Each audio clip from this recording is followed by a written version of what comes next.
welcome back. Well, tonight, the January 6th committee is holding another primetime hearing, and this is the last of its planned summertime hearings. It will focus on the 187 minutes between when former President Trump's political rally on that day ended and his pre-recorded video on Twitter asking protesters to go home. Committee aides will look at who was talking to Trump and about what, including when he was made aware of the attack and what aides and allies were doing. New information will also be presented, some of it recently obtained by the special House panel. At the center of these hearings has been Representative Liz Cheney, who will be holding the gavel tonight as Representative Benny Thompson recovers from COVID.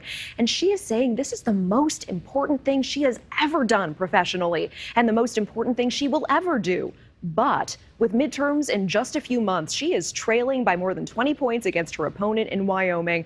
And some are saying these hearings are sacrificing her political career. Others saying it is an example of courage. Joining us is White House columnist Nichole Berlie from our partners at The Hill. Nichole, great to see you as always. Good to see you too. And Nichole, let's start with Liz Cheney. She's been front and center throughout this process. She says there is nothing more in line with her Wyoming values than her work on this committee. But I mean, when you look at the polls, they show her more than 20 points behind her opponent. So is she out of step with her constituents here?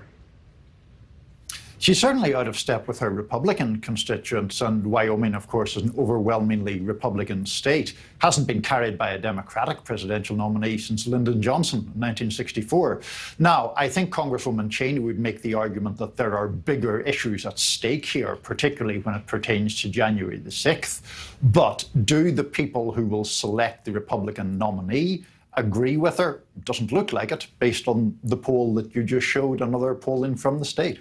Yeah, and critics say she is throwing away her political career over an issue that, frankly, many of the Republican voters in her state don't care about. So others saying it's an example of courage in an age of bipartisanship. What is the balance? What is your read on this situation?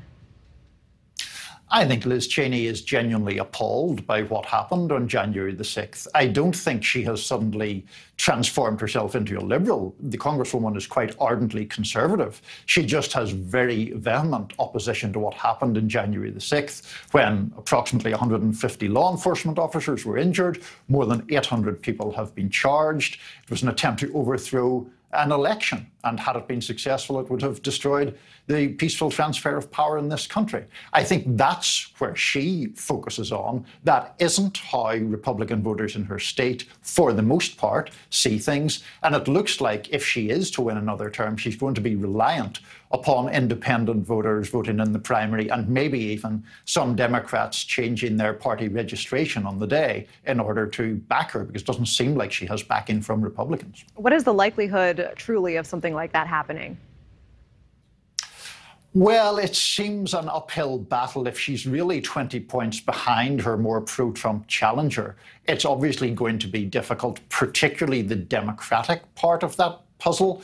Because Liz Cheney is so conservative, I think maybe even some Democrats would have reluctance to cross party lines, as it were. She could, though, win independent support. The question is, would that be enough to close the gap? Looking at those polls, that seems pretty questionable to me. Yeah, and if Cheney does end up losing over this, what would you expect would be next for her? So there's been some talk about a presidential bid, but it's very difficult to see her, if she runs as a Republican, getting any traction right now. I'm sure she could easily get a book deal if she wanted. She could easily get a job in the private sector if she wanted.